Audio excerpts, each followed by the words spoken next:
Thank you for tuning in. If this is your first time joining us, welcome. We hope your experience is fruitful. Please feel free to visit our website to find out how you can join our growing family. While we are loading your experience, please do us a quick favor and hit that like button from whichever platform you're watching or listening on. Also, share so others may enjoy as well. And we hope you would consider hitting that subscribe or follow button so you can check out more of our amazing content. All right, let's start the show.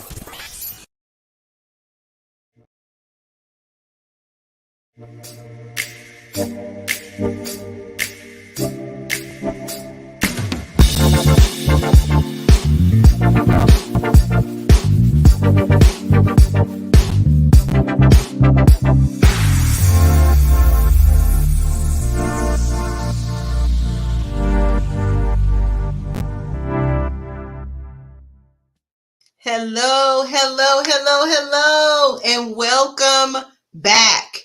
Or should I welcome myself back? Well, welcome. Either way, you're welcome, and I'm happy to be back. My show, It's Just Kim. I mean, check it out. I'm a wife, I'm a mom, I'm an auntie, I'm a Grammy, I'm a sister, I'm a friend, I'm a TT, I'm a counselor, but tonight, it's just Kim. This is all you get.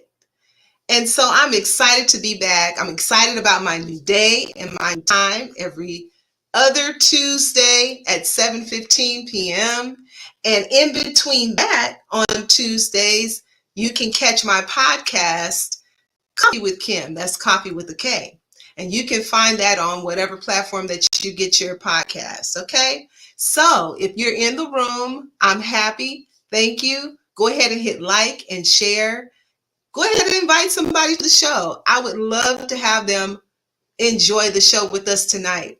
And tonight we have a very special show. I have quite a few guests with me tonight. We're going to have a real interesting conversation tonight. Yes. We're going to be talking about conversations through generations, among generations. That's always been very interesting to me. And so I have some ladies with me today who are going to join me, and we're just going to have a very intimate conversation about what generation we're a part of and how we fit in with each other as Black women. But first, before we get started with the show, you know what we do? We always take time to take that deep breath, because you know what? It was a long day. I know you had a lot going on, and I just want you to relax and really enjoy this show. So let's go ahead and plant our feet flat on the ground, on the floor, and take a deep breath. Close your eyes and go ahead and take a deep breath in through your nose.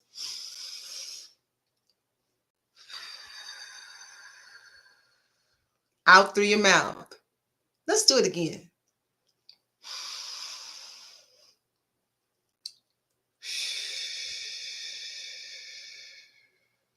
And let's do it just one more time, all right?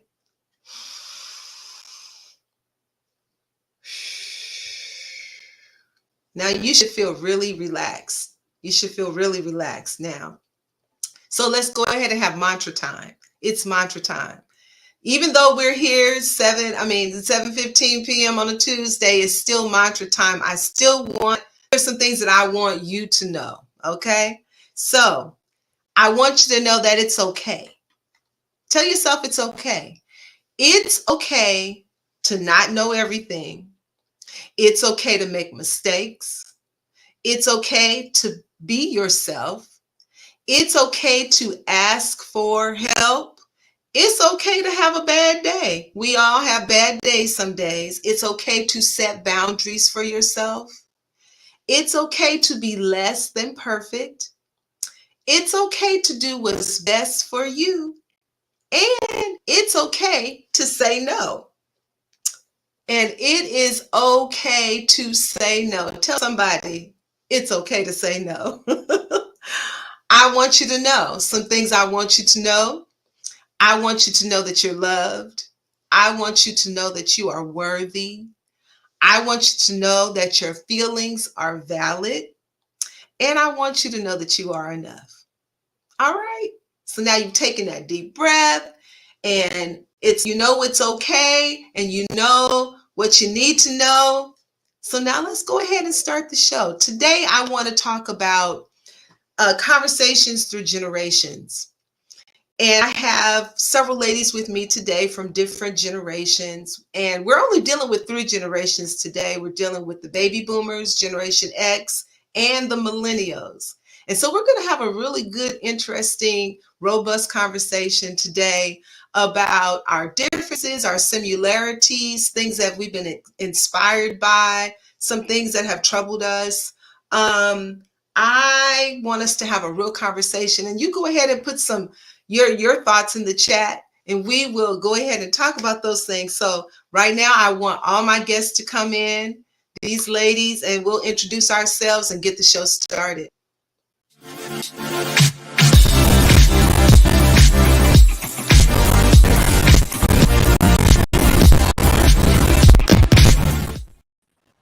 Hey, okay, so our ladies are here. Thank you, ladies, for being here. Thank you for Appreciate having you. Thank you for joining my show today. Yeah, so we have Jackie Sills, Cheryl Shig, Christian Ross, Tiffany Hillman, Twy Bernal, Duracell Hudai, and Brea Irvin. And I'll let them go ahead and introduce themselves, just say a couple things about yourself and what generation you are from. So I am, of course, Kim. It's just Kim, and I am of the baby boomers. So Jackie, go ahead and tell us. Yes, I am Jackie Sills, and I am also of the baby boomers. All right. Shig. I am Cheryl, and I am a baby boomers, a college professor, and my director's calling me. I'll talk to her later. Christian Ross. I am Christian. I am of the Millennials, and I am. I heard that. Tiffany Hillman. I am Tiffany Hillman, and I am a designer, and I'm in Gen X. Okay. Yes. Miss Twy. I am Twy Williams. Okay. I am an owner and a braider, and I am a millennial. Indeed. Duracell. I am Duracell Hudai. I am Gen X. Yes. I'm Brea Irvin, and I'm a millennial, and I'm a mom and a business owner. All right. So thank you, ladies. Thank you for introducing yourselves, and thank you for letting us know what generation that you're from. And so we have, 3 baby boomers, 2 Gen X, and 3 millennials. So this should make for an interesting conversation. Okay. So let me start by just giving just a little bit of information, about the different generations. If I can move this over. So baby boomers, they were born between 1946 and 1964. And just a little bit about them. Some of their characteristics are they are driven towards work. They associate their work with their self-worth. They're loyal to their employers. They're competitive, goal-centric, and process-oriented. They're disciplined and a focused generation. They enjoy teamwork. They're rational thinkers and decision makers. They have confidence in the tasks that they carry out. They seek out stability and ownership in life and home and business. And they're not really that technologically advanced as the other generations. Now, Generation X, 1965 to 1980, they are very independent. That age group is extremely independent. They were what they called the latchkey kids, because mothers or women at that time, when they were having children, during that time, they had more opportunities for jobs and to get more resources. So children were being left at home. The latchkey kids, you had that string around your neck with that key. You stuck it in your shirt and you were to come in the house and take care of business, whatever your mom had for you to do. So they're also flexible, critical thinkers, self-reliant, and they were the first to embrace and adapt to technology.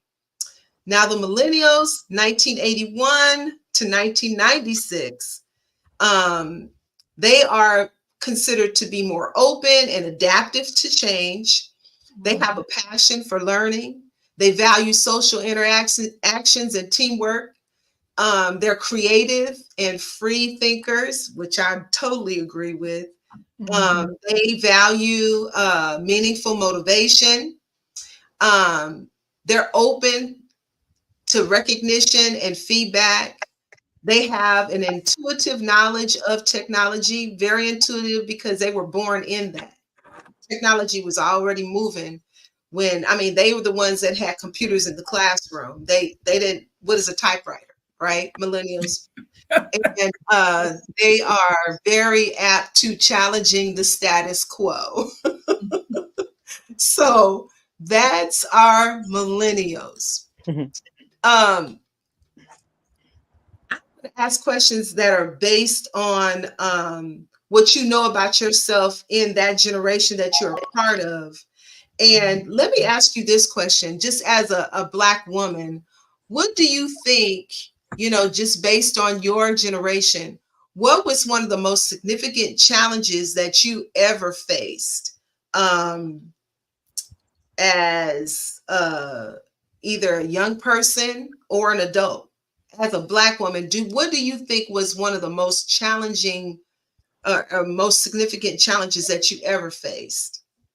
I'll start with you, Jackie. Well, you know, I don't think it's necessarily related to me being a woman, but I do remember as a little girl, my mother, we lived in Los Angeles, and then we moved to like the Torrance Harbor City area, and there were not a lot of Black people in that neighborhood, and they were not prepared for us. And I remember coming out one morning, and there was on the sidewalk KKK on the sidewalk. And then one day coming home from school, me being the oldest, they had my brother, and they was putting him like up to the tree. Oh. And I remember running, you know, fighting for my brother. And that's wow. like in 19, I want to say like 76. In Torrance. Yeah. That's crazy. Yeah, I could see that happening in Torrance. Yeah. Because like you said, that area did not have a lot of, if any, Black people. So you guys were kind of like trailblazers. Yes. Into that area. So let me ask you, Dorcel, what would you say is one of the most significant challenges that you've ever faced as a Black woman, a Black girl? I think my biggest challenge as a Black girl was just, I guess, adapting to being bused to school. And just having that, going through that process, leaving my area, going out to the valley to attend schools, and just the different people there, just making that adjustment as a young girl. Wow. And the experience of, you know, they're feeling like we're outsiders and we had to be brought in. So I think that kind of was a challenge for me as a little girl. Yeah, that's interesting because, you know, that's something that I think my generation, I don't ever recall any of my friends being bussed out. And if they did, it was toward the end, but I don't recall that. So that's very interesting. So I'll ask a millennial, Brea, what do you feel like was one of the most significant challenges that you ever faced as a Black girl, Black woman? One that stands out to me the most was having Amani at 19, but it wasn't having her. It was like the way I was treated in the hospital. I noticed that they dealt with me in a very like condescending way because not only was I young, but I was Black. So I felt like that was a challenging for me, and I'll never forget my experience because I just remember, just feeling like I wasn't allowed to feel a certain way or ask for certain things, or and the way that they spoke to me about breastfeeding or things I had to do or I needed to do, it felt like they were talking down on me. So that was one thing that always like stood out to me. Wow, that's interesting. Yeah, it is. And I totally forgot that. Yeah. Those of you don't know, Bray is my daughter. So that's interesting. I think about one of the biggest challenges I ever had. When I was 15, I was working at Woolco. So all the millennials, probably maybe the Gen X don't even know what Woolco was, but there was a Woolworths and a Woolco, and I worked at Woolco. And at that time, I worked in the dressing room, and you would have to buzz people in and out. So there was a dressing room for men, there was a dressing room for women, and I was working in the women's dressing room. And I remember there was this Caucasian gentleman who came. He had his daughter with him, and I could tell that maybe he was a dad who had his daughter on the weekend and was spending time with her, and he was buying clothes for her. And so he came over to the dressing room, and he asked me if he could could I let his daughter try on clothes? I said, oh, sure, no problem. He said, well, can I go in with her? And I said, well, no, sir, you can't, because this is a women's dressing room. And he said, well, there's nobody in there, and I just want to go in and help my daughter. She's a little girl, and I don't want her to go. He started kind of fussing at me, and I was standing my ground saying, no, sir, I'm sorry. I'm not allowed to let men into this dressing room. And he went to turn around and leave. And this was the first time I ever in my life had been called a nigger to my face. I don't know what people have said behind my back, but he said, you nigger. And he walked away. I mean, I was 15 and I had never had that experience in my life. It devastated me. It devastated me. It made me afraid, because I didn't know if he was going to be waiting for me after work, or if he was going to hit me, or what he was going to try to do. But it really scared me. And I remember going back and asking, one of my friend's mother worked there, and she was a Caucasian lady, and my friend was half Black, half white. And the funny thing was, she went looking for him. She was like, no, he's not going to do that. So that was it was one of the most significant challenges that I have ever faced as a young person, dealing with race, if you will. Now, let me go on to another question, and I'll ask some of you other ladies. What would you say, or who would you say is the most influential individual who empowered you growing up? And I'm going to ask Cheryl Shigg. That would be my mother, who I call my shero. Because when I was younger, I was a young mother. When I was making a transition into adulthood, I used to run to her for everything. And one day she said, you have to figure out, either you're going to be a child or you're going to be a grown-up. Figure it out for yourself. And she made me figure it out. And that's how I hold on to that for life. It taught me a lot. Wow. So your mom was your most influential individual. She's the one who empowered you. Yeah, she's the reason I became a nurse. And now nursing college professor because of her. Okay. She set my whole path of life in order. Yeah. Okay. So Tiffany, same question. Generation X. The most influential person would be my grandfather. He was a carpenter. He had a 6th grade education, but he owned probably about 10 or 12 properties. Took care of my grandmother. She never worked outside of the home. And just a good guy, just a good, great man. Taught me how to fix things, how to use tools. Sounds kind of weird, but there's a lot of things that he's taught me that I use and carry to this day. So wow, yeah, that's cool. Twy? I would say the most influential person in my life growing up was Granny. She had crazy work ethic. She's a super overachiever. She has heart. She's there for everyone, and it's like she can make the impossible possible. And I've just always like wanted to be able to embody that version of her, but better, to give back to her. Yeah, that's good. Christian, go ahead and answer that question for us. Wow. So I mean, considering I'm your daughter, but You don't have to say me. you are definitely one of the most influential people in my life. But I would honestly have to say my granny.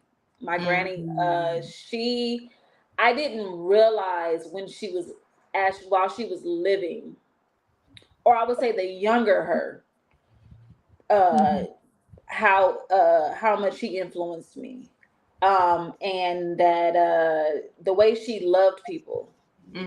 She loved people unconditionally. I mean, there was almost nothing that you could do that would stop Granny from loving you. Yeah. Wow. And it's funny now because I get so many people now, they're like, oh my God, your grandmother was just everything. She was just this, she was just that. And I am so proud to be Helen Samantha Solomon Irvin's granddaughter. You know, that's my boo. She drove me crazy towards the end, but she was my boo. Yeah. I think if we ask many people about an influential person in their life, she would probably show up for a lot of those people. Yeah. She was definitely a one of a kind, if I could say that, you know, and you're right. You know, and it kind of makes me think about how we as Black women, one of the things I did love about her, since you mentioned her, was that she always made you feel important.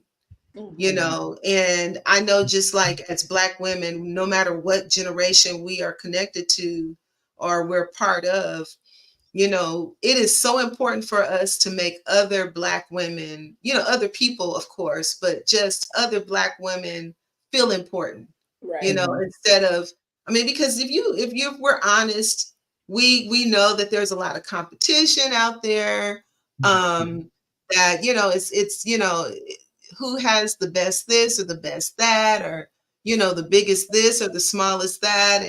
And so I just love it when women can come together and we can love on each other and we can encourage one another and just be there for each other. And that's one of the things that Granny, my mother-in-law, Helen Irvin, did. She was very compassionate and loving towards people in all situations. Let me ask you this. What do you think are, and I just want you guys to kind of chime in, what do you think are some of the similarities and differences between our generations? Because, you know, when I was reading the differences between, or the characteristics of our generations, there are some things that are the same, some things that are different. But what, just you, period, not the scientific things, but you as a person, what do you think are some of the differences or the similarities of Generation X and baby boomers and millennials? I was gonna say resilience. I feel like that's one thing that I could look at everybody on the screen and say that we all have in common is our resilience. I know you guys all personally, and I know some of the things you guys have experienced, and I see resiliency. Just like everybody on the screen. So truly, that's one thing we all have in common. I agree with that. I agree with that. And I think that's one thing that just Black women have in general anyway. We just have resilience. We just, man, we can just make it through. It seems, you know, and even when we can't, when we feel like we can't, it's always this little piece of strength somewhere that we have that's tucked deep down inside that we just somehow pull from, and we just make it, even if it's 10 more minutes, even if it's another day, even if it's another week. it's somewhere deep down inside. So what we're going to do, ladies, when we come back, we're going to go to a commercial. When we come back, I'm going to ask the rest of you some questions about similarities and differences between the generations. Let's go to a commercial.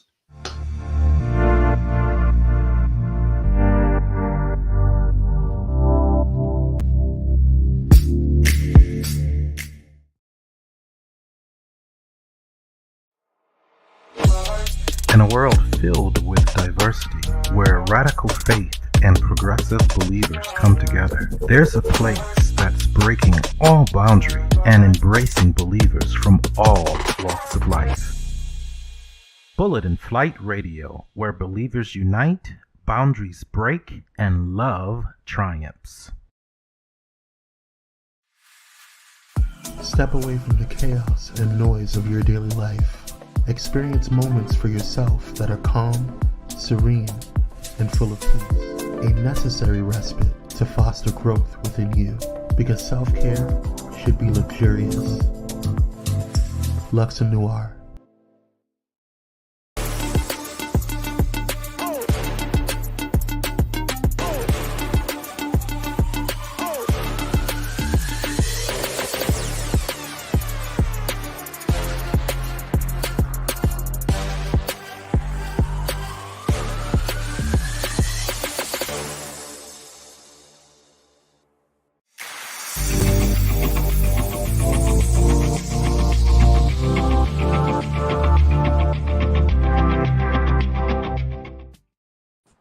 Okay, so we're back. And Brea told us that one of the similarities or things that we have in common as Black women is resilience. And I think we all shook our heads and agreed that resilience is definitely it. Somebody else have something else you think that we have in common as Black women, no matter what, across the board? I think we have motherhood in common. Everyone on here except Nunu will kill somebody over their child. And I've seen it so many times. Several of you, I've seen it. You'll hurt somebody about your baby and you're going to push your child and encourage them. Motherhood is so important. That's good. Thank you. Anybody have anything else different? Maybe like the expectation of us as Black. I think like the pedestal that we're placed on and the responsibilities that are put upon us. I think all the generations have faced such an extreme amount of responsibility and or expectation, which makes our job or the standard of being a Black woman like such a great one. Yeah. And you know what? You bring that up because I was going to talk about that a little later. It's kind of like that Superwoman cape that we wear. Yeah. And sometimes, I don't know about you, that Superwoman cape gets in my way. It does. It gets in my way because I'm so apt to just put it on and make everything happen, But sometimes that's why people don't see us as very human, because sometimes we just look like we can do it all, we can take it all, we can stand it all. And nothing bothers us, or nothing gets to us, or nothing can take us down. But we're we want to be tender, and we want to be have femininity about ourselves, and we don't always want to be that hard woman, Black woman who's taking care of business. We a boss, that type of thing. Sometimes we just want to lay back and let somebody else handle it. So that's true. Very, very much true. What are some differences, do you think? I think. Oh, go ahead. No. Kristen. Oh no, I was just gonna say I think that it's funny because I think some of our differences is that we like millennials, we kind of teeter-totter on that I don't care but I care line sometimes, whereas like the baby boomers and Generation X, you all care about, and not that you just solely care about, but you more so care about how people think about you and what people how they feel and all those things, whereas we were like, I don't care, that ain't my problem. You know what I mean? Wow. And so, and I say that because so many times, like, you know, talking with many of you ladies, you know, who I consider to be my aunts and my mom, I talk to you guys, and so many times it's like, well, what do you think about this? And we're like, I don't care. Like, that's none of my business. That don't have nothing to do with me. That's none of my concern.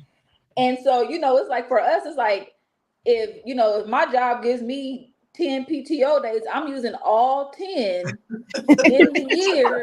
Like, I'm using them PTO. I'm not rolling over nothing. Right. You know what I mean? But I think us as millennials, we just got there. We used to be very much so like, oh no, I have 400 PTO days. And now it's like, I ain't got none. And you know, your boss be like, well, you have no more PTO. And I don't care. I'm not coming in. Like, I do not care. So. That's very true, Christian, because one of the characteristics, you mentioned that, but one of the characteristics of the baby boomers was that they're very loyal to their bosses or their jobs. Yeah. Very loyal.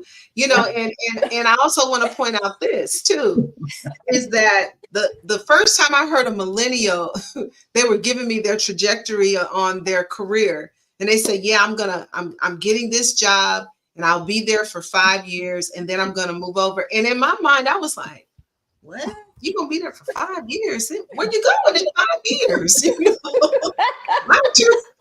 Where you going in 5 years? And it was just weird to me. But that is the mind of the millennial. It's like, no, you guys are very transitional. You know, if it's not working out, we move to the next thing. I'm out. Sometimes baby boomers and maybe Gen X, we're going to try and figure it out, make it work. We're going to have a talk, conference, and see if we can't make things work. But you guys are like, we out. We ain't got like 5 times to piss us off at work. Right. Like, we out of here. Or you guys will go out and start your own business. They gone. Like, I'm working myself. I don't have time for this. Yeah. You know? And so we may have that thought in our mind, but it's gonna take a lot for us to like get that motor going and actually make it happen. So that's true. Anybody else have anything that they think is different? What I admire about them is that they have courage.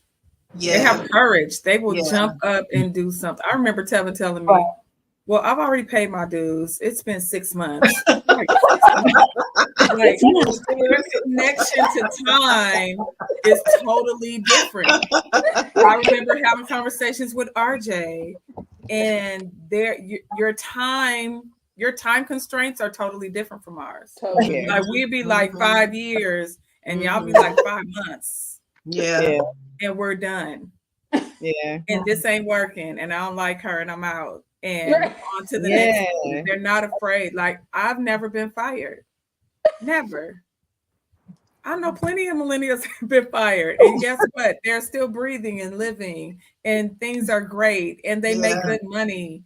They don't, they ask for what they want. Yep. Totally jealous about that.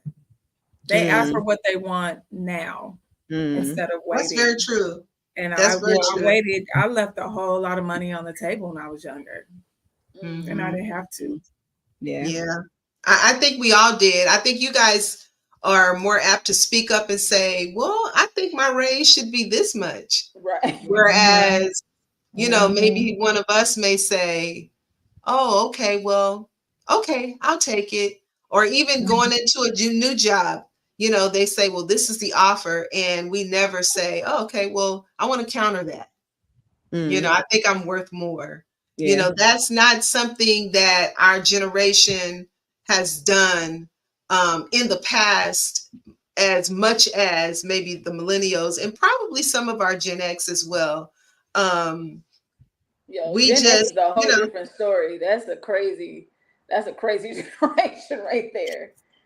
Gen X. Why do you say that? Those are the Z. I've seen them walk off the job. Like no, I've seen them. Oh, Z.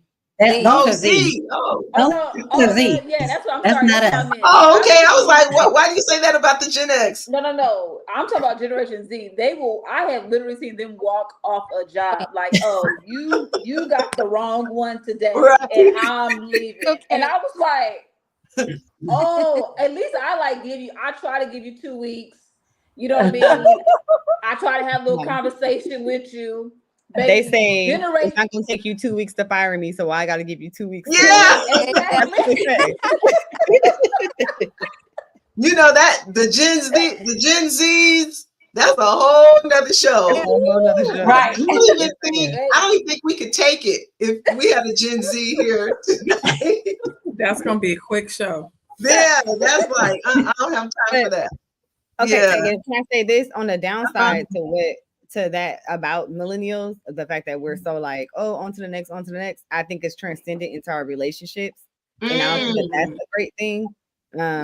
Because it's like ruining like the ethics of like working through something, working hard, going through things, realize, okay, we went through a hard time, but we can come out of it. We don't gotta, we don't have to, like the downside of marriages, like people not getting married anymore, like like the family unit. So it's like it's good things that we got out of having that I don't care attitude, but it's some bad things that's come out of it too. So sometimes I wish we had more commitment and loyalty, like you said, the baby boomers and stuff like that had. I didn't Kind think of about it like that. That's I true. also think that millennials have an ability, because we kind of seen things in black and white, like our parents taught us a black and white, and millennials are able to not only understand the gray quickly, but they might add some more colors in there too. Yeah. And they're able to multitask, Yeah. they can see the black and white, understand what you're talking about, and convince you about the green. And I'm like, okay, that's too much. I can't take it. Right. And you're right, because they can have 10 jobs and they can be okay. And they can just they'll be doing 2 things while they're doing one. You know what I mean? And it's like I like having multiple streams of income. I like doing more than one job, but I can only do one at a time. Right. I can't do the one while I'm doing the other. Yeah. You know, I was talking to my son. He was like, "Yeah, I'm about to do this. I'm about to do that." And I'm like, "Well, when you gonna do it?" He was like, "I'm gonna do it all at the same time." I said, "Oh, okay." And I'm sure he'll do a great job at it, but that's just how they're wired. You guys are wired like that. Yeah. What do you think about social media? How has social media played a big part in, like, Brea, you were mentioning relationships and working through things, and what do you think, how has it impacted your lives as millennials? Because that's a big thing. Slap my forehead emoji, because when I say, like, I don't know, like, we talk about this all the time, just amongst our group of friends and family members, because it's just like, I don't think that it's affected everybody the same way, because some people were brought up with certain morals and like values and can look at life a certain way. But for a lot of people, when that's all they know and that's their teacher, like they could really get caught up in it and feel like this is life. You know what I mean? It's some people I see on the internet and I meet them in person and it's like a total mute. And I'm like, you don't talk. But on social media, you're like this personality. Yeah. So it's almost like we're like in a fake world sometimes. That's how I feel. And I've been out where it'll be like a section and everybody doing this while the camera on, and as soon as it's done, they put the camera down and everybody's on their phone, texting, not talking to each other. It's a very like, I don't know. Sometimes it just feels very like like it's like detachment. And I feel like social media has influenced our culture a lot when it comes to relationships, because you just have so many options out there where you feel like you have options out there. Right. Because you feel like, oh, well, my girl cute, but this girl's cuter. Or my guy's handsome, but this guy is more successful. It's like we all searching for this thing that's not there. Like, you know what I mean? So I don't know. It's a lot. I hear you, because I tell you, when I realized how important social media really is, Yeah. When I really realized how important social media was, my husband and I were counseling a couple. They were millennials, and they weren't married, but they were a couple. They had a family. So we were counseling them in hopes that, they could maybe take it to the next level. And when I realized just how important social media was when he said, well, I was mad because she didn't like my post, but she was liking this other guy's post.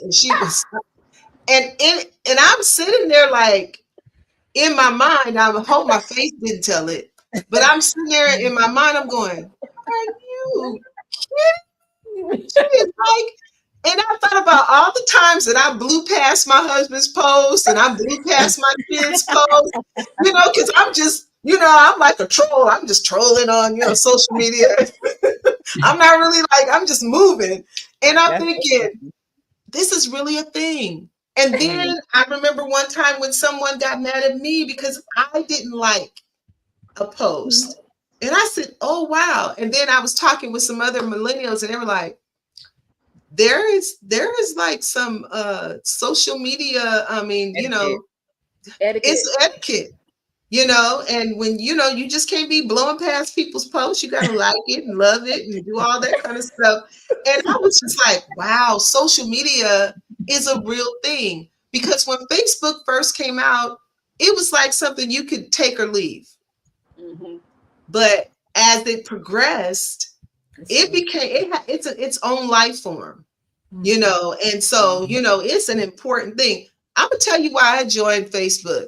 I joined Facebook because one of my friends from high school said, girl, did you see that video of so-and-so at the such and such? I said, no. She said, oh, you're not on Facebook. I said, oh. She said, well, you gotta log in and join Facebook. That was the only reason I joined. And when I logged on for the first time on Facebook, it was like a barrage of people were hitting me, be my friend, be my friend. And of course, since that time, I think that was like 2000. When was Monty born? 2008. Yeah, since then, it was in 2008, and I've been on Facebook since then, and it has changed so many times. But it is an important thing. Social media is a very important thing. So, Generation X, how are you affected? How has it impacted your life? I can take it or leave it.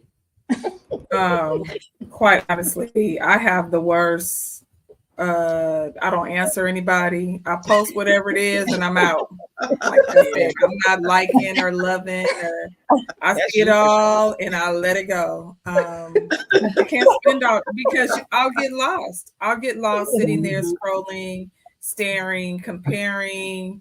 Oh, my life is so jacked up. Like I have to let it go because I have a different mindset about it. It's sensory overload for me. I can't. Wow. I can't take it all in.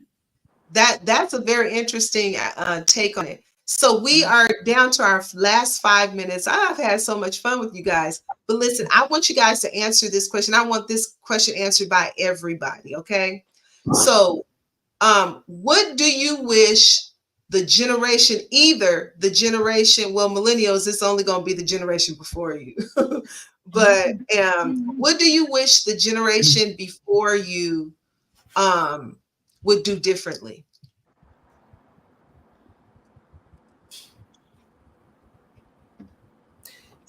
You mean my mother's generation? So that would be, yeah. What do you wish that they would do? Or what do you wish the Generation X would do differently?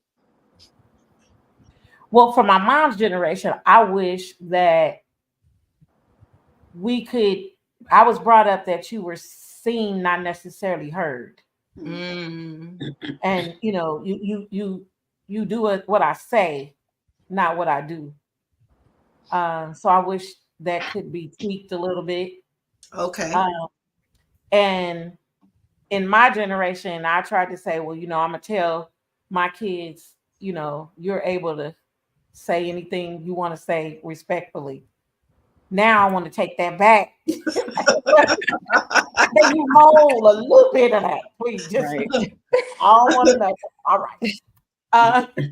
And the generation beyond, younger than me, I wish I could say, be present. Stop and be present. Okay. I like that. Well, for me, I wish that the generation before us would have passed down more trades. Last night, I had an 18 and 21-year-old young men in my house fixing my heater because their grandfather taught them what to do and how to do it. Wow. And it was such a blessing. I said, we need to see more of that. Yeah. Because the guy that fixed it before was an older man, and he nigger rigged it. It was jacked up gas. Was that a word we could say? Was that a word we could say on social media? Okay. Why? Tell me, what do you wish the generations before you would do differently?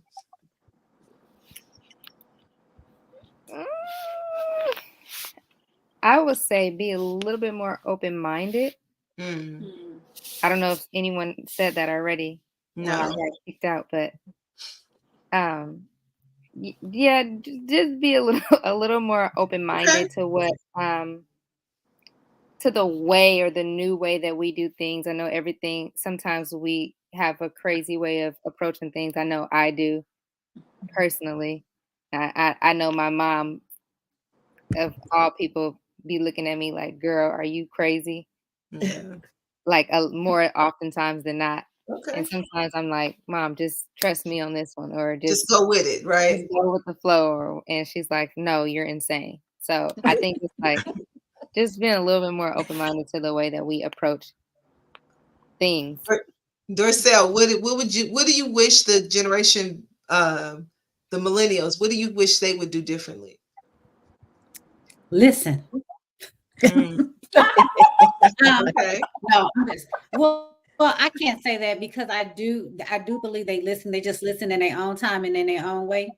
And so they got to keep hitting the wall before they get it. So, but other than that, just kind of hear, pay attention to what we're trying to tell y'all. You don't have to do it right now, but just kind of listen up and hear it, because that wall is there. We just, at least don't hit it as hard. We know you're going to hit it, but the next time.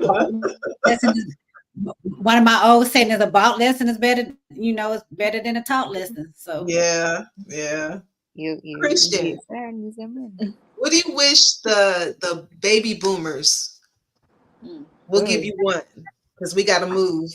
I wish that you all knew. I wish you all took more time to take care of yourselves.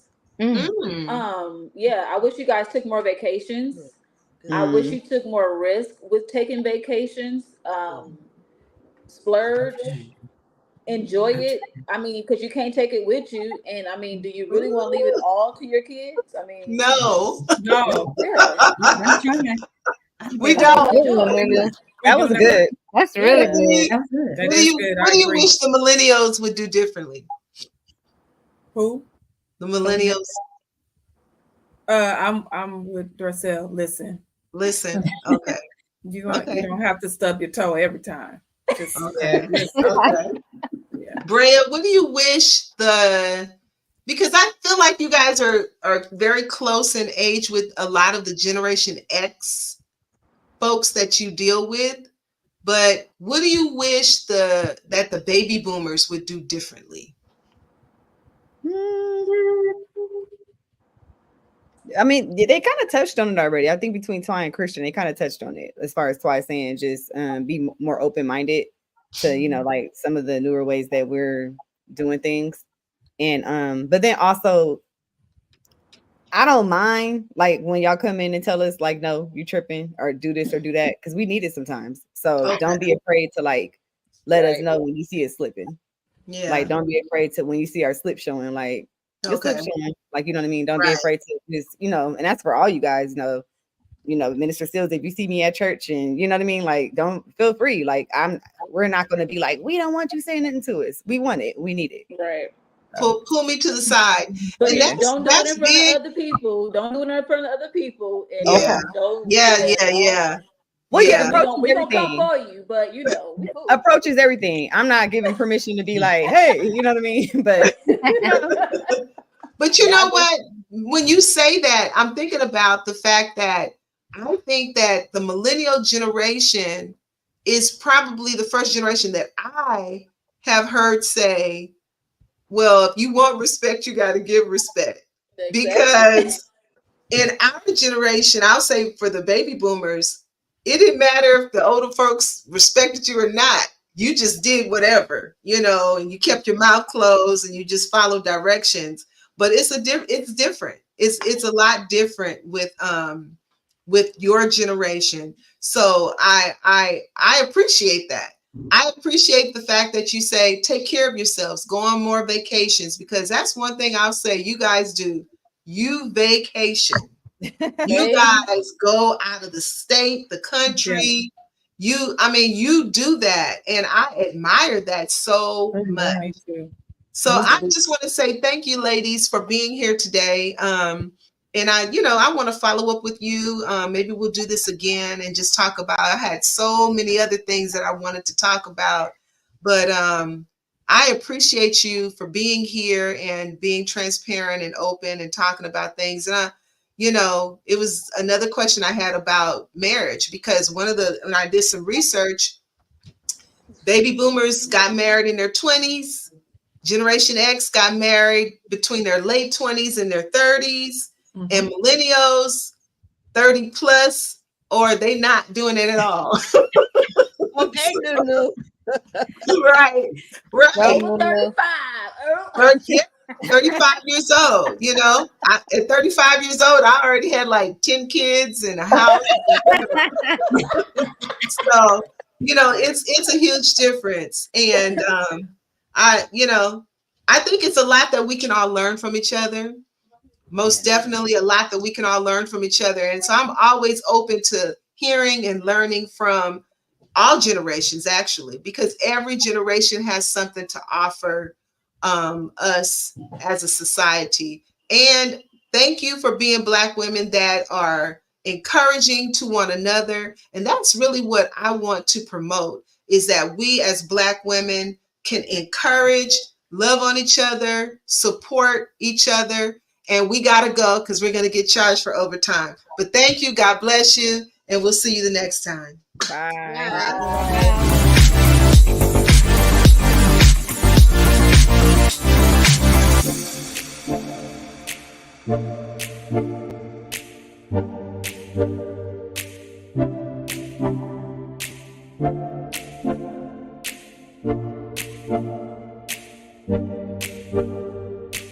Bye.